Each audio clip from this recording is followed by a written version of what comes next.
It's done. It's done. It's done.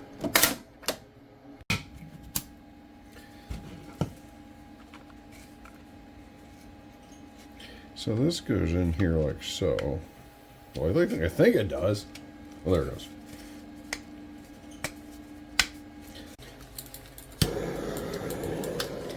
Gotta turn that down a little bit more. Whew, a little too much flame. Head in daisy mode. Got this lid. I mean, it looks and feels like wood. It's so cool. It's rough like wood. And I didn't set any special settings. I just ran it. But I don't have a lot of layers. Maybe that's why I get some, some of those little voids and stuff like you see in wood. It came out so nice. So I had to do a little persuading to get this together. One thing I've learned with this wood filament is it does shrink on you.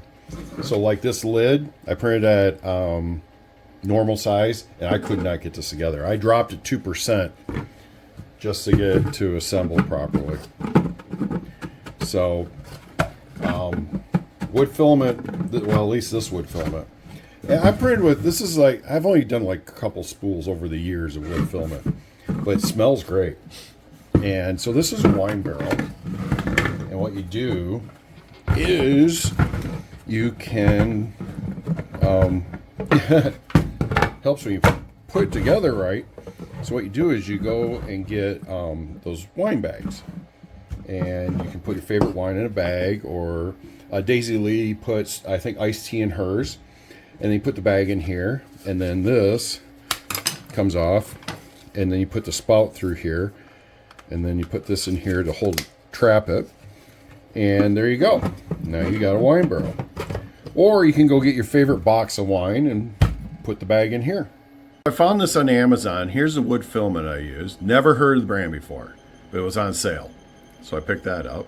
The itself is from STL Flicks, and it is the oak barrel wine bag dispenser. Of course, I did mine in a red wood. Quote that, red wood.